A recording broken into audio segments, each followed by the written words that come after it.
Okay, here you go. Super Dave, a couple of questions, please, sir. A couple of questions. Well, before I answer any questions, I understand we're on the air right now with my show, and I'll be over to the studio in a minute. This is very debilitating, and I'm having trouble talking about it. Well, what went on in there? Can you tell us what happened? Well, what happened is very simple. Earlier in the week, someone brought me one of those trash magazines from the market that you can pick up. I can't mention the name of it because we're in litigation. And the magazine does a whole story where it says Super Dave Osborne has a big hit television show, and it's going to his head, and he can't even get his helmet on anymore. And it said that I'm starting to spend money like water, that I become just like every other superstar. And it disgusted me so much I can't tell you. Those of you who follow me around know Super Dave. My fans know me and love me. And when a story like that gets in a paper like this, again, I can't mention the name of it, but when it gets in a paper like this, people believe it. They don't know what's true. So I'm stopping it right away, and that's why I went into court today. What else are you going to do about it? Well, what I'm going to do about it is very simple. I'm fighting it. I was on the stand for 3 hours, very emotional. I had to bring tax records, and I had to talk about what I have purchased. And yes, I purchased a satin jacket to keep me warm. I put my name on it so my staff wouldn't take it. And yeah, little expenditures like that. And the judge wound up laughing at the whole thing. And right now I had to bring Fuji in here, and it's very emotional. If you've ever seen a man break down in a foreign language, you know how debilitating that can be. And so the whole thing is disgusting, but I'm not going to allow this kind of journalism to go on. And I'm not talking to you people, because most of you are members of the Super Dave Press Corps. And how are you, Harry, by the way? How's your wife? What I'm saying is, you know who I am. These people, and it's a handful, are spoiling it for everyone. And I would hope you would write down and say in your columns that maybe we ought to stop this. There's nothing worse than irresponsible journalism. And you know what kills me is Super Dave Osborne, they said, is at the top of the heap. And they're trying to bring me down, all right? But they're not going to bring me down because I'm not anything. I'm an entertainer. I try to provide entertainment, and I'm a superstar. And that's all I want to be. I don't want to be anything special. And if they want to try to say that I'm going to be a member of the Forbes 500, it's laughable. I'm not Johnny Carson. I'm not Bill Cosby. I'm here to entertain. Money is the last thing from my mind. And to say that I spend money like water is like saying that a duck doesn't have a beak. All right? I'm not on any pedestal. And it's very debilitating. But we're going to do a show tonight, and I think we've got a great show. So if you people will get in your bus and go on over to the studio, I'll join you in a couple of minutes. And thank you very much. Thank you. Thank you very much. I'd like to say one more thing without belaboring the point. A while back, there was a story on Gary Hart, and I read it, and I said, you know, he must be guilty. And then Gary Hart came out and said to the press, look, if you have information about me, print it. Follow me around. If you find something, we'll talk. Well, I'm quoting Gary Hart now as Super Dave Osborne. Again, to the handful of people who wrote this an article, I'm not saying where it appeared, who wrote an article, follow me around. And if you can find anything, and I mean anything, we'll talk about it, all right? Now I've got to go to my show, and ladies and gentlemen, I will not carry this into the studio, I promise. Thank you.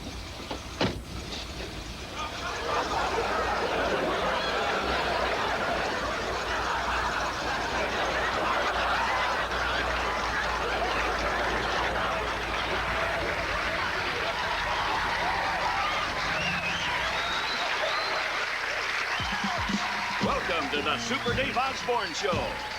Tonight, featuring Fuji Hakayito, Taylor Ripley. And now, ladies and gentlemen, introducing the star of the Super Dave Osborne Show, the one, the only Super Dave Osborne.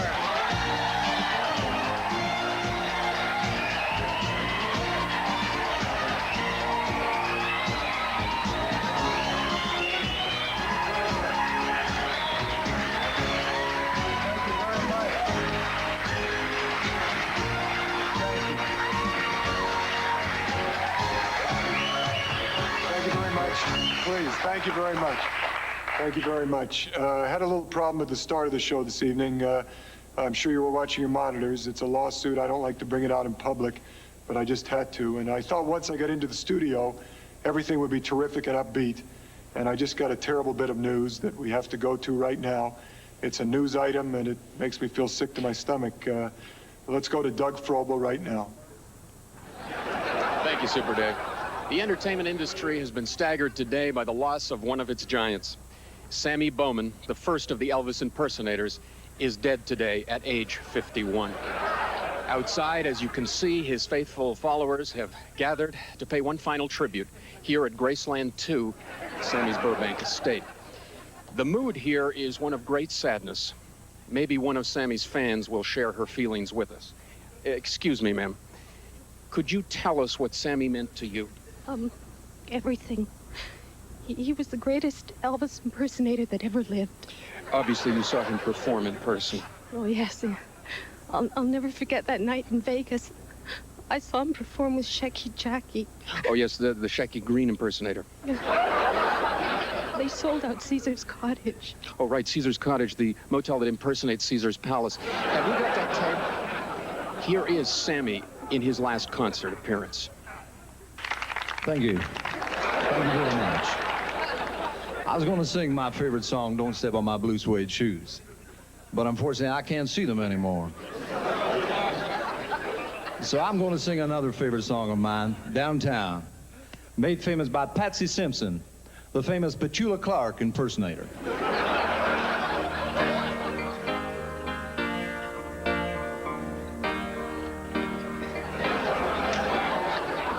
When you're alone and life is making you lonely, you can always go downtown. Just listen to the music and the traffic in the city. Linger on the sidewalk where the neon signs are pretty. How can you lose? The lights are much brighter there. You can forget all your troubles, forget all your cares, and go downtown. Things will be great when you're downtown.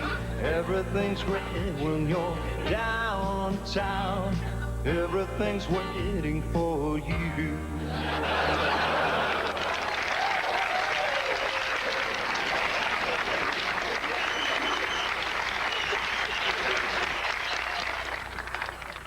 As you can see, an uncanny resemblance. Well, the crowd is growing by the moment as the word spreads of Sammy's demise. Bernie! Well, this has been going on all day. Many of Sammy's impersonator friends have been coming by to pay their last respects. Let's see if we can get a word with Bernie Weinthal, the Burt Reynolds impersonator. Bernie, how do you feel? Stunned, shocked. This is a sad day for celebrity impersonators everywhere. You were very close to Sammy. Very close. I dated his wife before he married her. You mean Harriet Pillman, the Priscilla Presley look-alike? Yeah, terrific girl. Incidentally, I'd like to say hello to my current lady, Beth Marmer, who is the greatest Lonnie Anderson impersonator in the world. How, baby? You're beautiful, man, and a great talent. Thank you. I know you want to talk to the family, so thank you for stopping by. And there's a beautiful moment, ladies and gentlemen. And here's Stacey Dorff, the Barbra Streisand impersonator. How do you feel, Stacey? Well, what can I say? The whole thing, we're gonna miss him, you know? He was one of the great impersonators.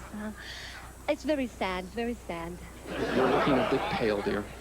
Well, if Barbara would just get out of the house once in a while and into the sun, maybe I could get some color, you know? One more question. Look, I just don't want to talk about it, okay? Just leave me alone. Thank you, Stacey. Well, it's getting crazy here. Before we get back to the show, though, I'd like to get a word with Tim Niblett, the world's only Colonel Parker impersonator. Tim, this must be a sad day for you. The world has truly lost an original. He was like a son to me. I impersonated Colonel Parker for Sammy for 20 years, and I am just devastated. You have often said that Sammy was a better Elvis than Elvis. That's true. You see, Elvis could turn Elvis on and off. He was himself on stage, but off stage he was a different person. Sammy was always just Elvis. Now, I don't want to bring this up, but the Enquirer 2 weeks ago claimed that you and Sammy were about to break up. No, it was basically an argument about his weight. You see, when Sammy first started out, he was a skinny old boy. But as Elvis got bigger, so did Sammy. Finally, last week, he got up to 320 pounds, and we had our first fight. And what was that fight about, Colonel? He wanted to quit doing Elvis, bulk up to 380, and start impersonating Merv Griffin. Well, thank you very much, Colonel. There's one more thing. I hope the people out there in the business will show a little common decency and wait till the body is cold before they start impersonating Sammy. Beautifully put, Colonel. Thank you very much. Well, this is Doug Frobel handing you back to the Super Dave Osborne Show. Get your Sammy tight clasps, yeah? Get Sammy takeaway, Sammy night lights. Hey, we got important Sammy stores here. Buckle this, buckle. Get Sammy nuts, yeah?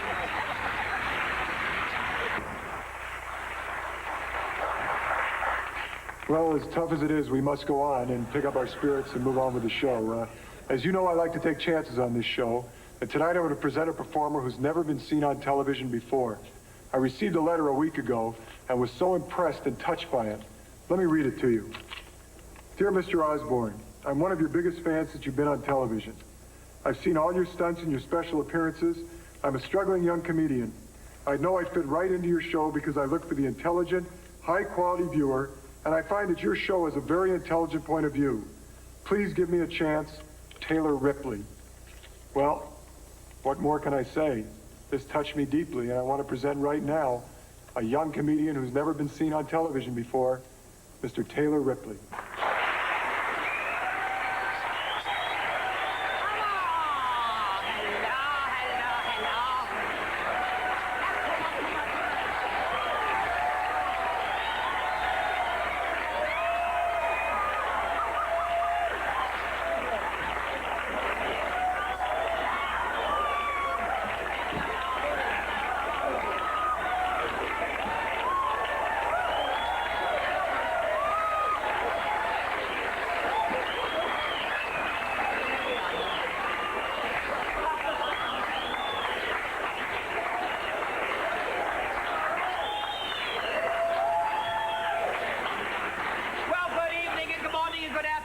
Look at this, Aretha Franklin sent this.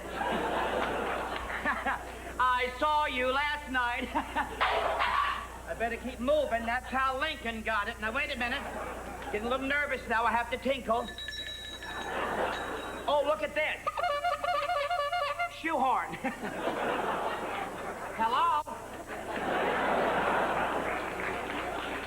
They're good on this side. Come over, show business. I'm a big fan of Super Dave, okay? Oh, look at this. Oh, my goodness, look at this. Pantyhose.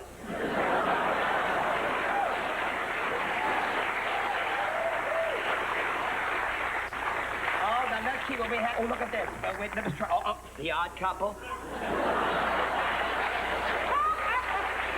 Odd Couple. Well, Super Dave sent a limousine for me today. Thank God it missed.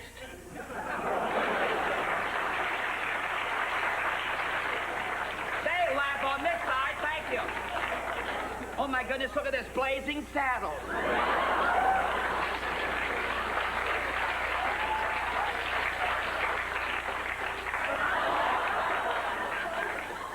I should have opened with that one, all right? I call my dog Herpes, he won't heal either. Now wait a minute.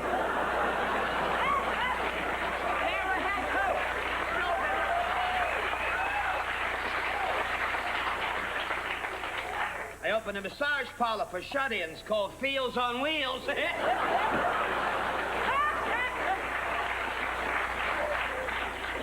I've been going out with this older woman, told her to act her age, and died last night.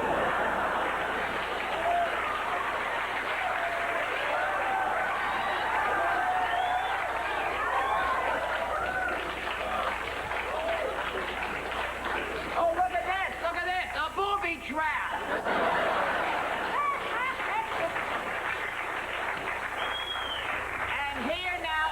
Here's the last joke. Is this lady in the audience here? That's the last joke. Thank you.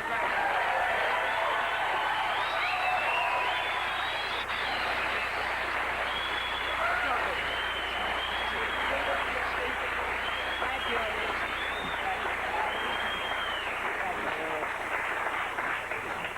I'll tell you something. I'll tell you what really bothers me. Obviously, this is not Taylor Ripley, a young, sophisticated comic who wrote me a nice letter. This is Rip Taylor.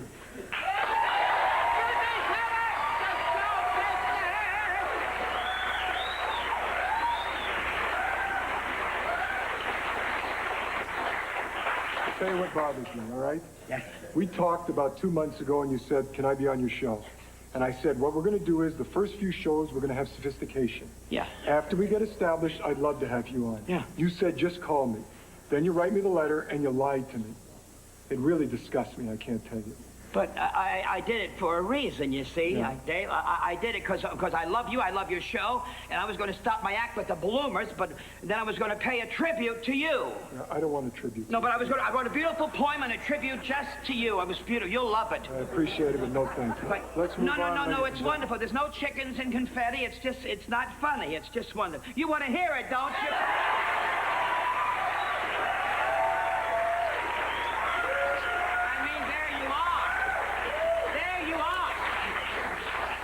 So can I do it? Is it tasty? It's tasty and no chickens, no confetti. That's it. All right.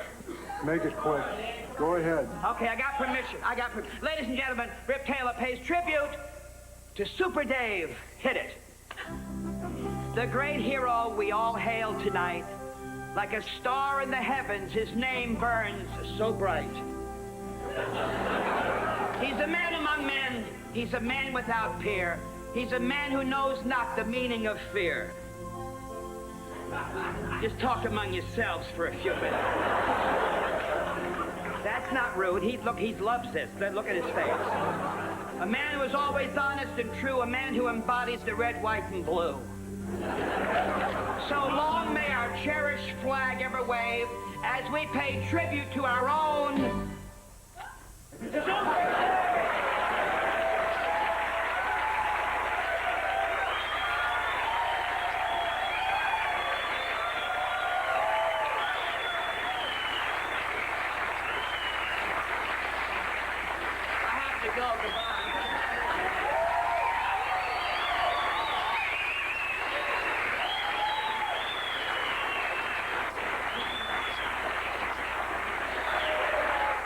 The Super Dave Osborne Show, supplied by Tilden. Tilden features the Chrysler New Yorker and other fine cars. Hey, what I'm going to do right now is a tremendous stunt to close the show. Jack, if you would please stay on the bulb wall a minute, because I've got to go and get in my vehicle. I've got to change my uniform and go across the compound. So give me like 30 seconds or something. I'll be right back. You'll see me on your monitors. Thank you. Hello, everybody. This is Mike Walden. I know you're all waiting for the Super One to once again climax the evening by risking his life in the name of entertainment. However, tonight we've had a change of plans due to a very special request. Here he comes now. Yes, Super Dave himself to explain the situation. And I see that he is accompanied by his faithful stunt coordinator and good friend, Fuji Hakayito. Super Dave, I know you have something very special to share with us tonight. I do, Mike. Normally, the way I end a show, as you well know, is risking my life in a stunt. Tonight, I can't do that, Mike, because I got a phone call from the head of the North American Highway Patrol Association. And you know my feeling about safety on the public roads of this great country. Indeed. Well, he said, would I please talk about and demonstrate the problem called bump and rob? Bump and rob? That's amazing and frightening. So are you, Mike. Beautifully put as always, Super Dave. Thank you, Mike. Anyway, what bump and rob is, in case you people don't know it, you're driving down the street, you come to a stop, and the robber will bump you with his car. He will then get out, come to your door, and say, please get out, sometimes very nicely, please get out, and let's see what damage was done. As soon as you get out, he robs you, and sometimes attacks you. So it's a very dangerous problem. Sure it is. What can we do about it? Well, what I'm going to do tonight is, with the help of Fuji, I'm going to demonstrate a real bump and rob. I'm going to drive down this paved area. Could we drop that bus painting, please? Can we see that that's a painting and not a real bus? Okay. I'm going to drive down here, and I'm going to stop in front of the bus painting. When I do, Fuji will come up behind me and bump me. He will then get out of the car and try to get me out of the car. And I'll show you how to handle it. Okay? You all ready, Super Dave? I certainly am. Okay. Good luck. Thank you very much. Fuji, I want you to go get in your vehicle. And when I stop, give me a few seconds to explain the safety things, and then bump me. And then you'll get out and try to rob me. Okay. I could die. As you can see, I'm using a special Super Dave test vehicle. It's a safety test vehicle, and it has all the latest equipment in it. Now, what I'm doing now is the first thing you must always do when getting into your car. That's attach a Super Dave safety belt, all right? Because even if Fuji should happen to hit me a little harder, boom, I'm fine. If I'm not prepared, bam, I could hit the steering wheel. You'd be surprised. What I'm gonna do now is, I'm gonna pretend I'm driving through traffic, and then I'm gonna come to a stop. Can you follow me on that camera, Dan? Okay. I'm driving through traffic, I'm listening to the radio, I'm not paying too much attention, and I look and holy cow, a bus picture. All right? So I stop. Now, here's your first safety lesson. Whenever you stop in traffic, make sure you're at least a Super Dave safety length behind the car. Now, could we see what a Super Dave safety length is, please?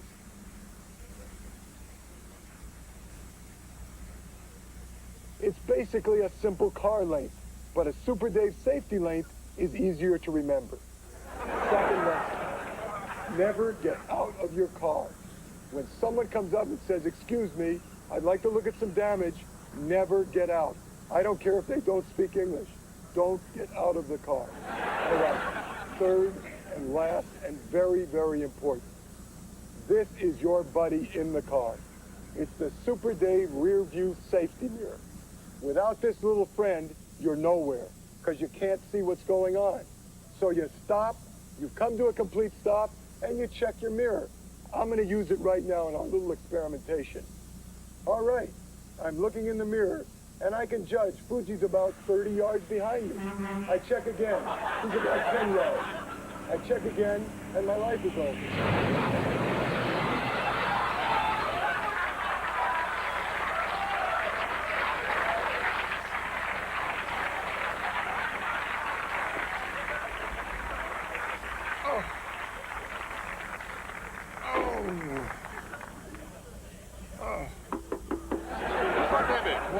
Get out of car and give me your wallet. Congratulations. Your safety hit is remarkable. By staying in the car, you've made it impossible for Fuji to rob you. Putz face, I'm a pretzel here. There you have it, ladies and gentlemen. Help me. Oh, we didn't do a spectacular stunt, but we did save millions of people the embarrassment of being robbed in public. Help me, please. This is Mike Walden with an elated Super Dave Osborne and Fuji Hayakawa saying, have a good week. Hope to see you right here, same time, same station, for another episode of the Super Dave Osborne Show. Good night, everybody. So long. Oh, Victor, help me. I've got the Super Dave's wallet.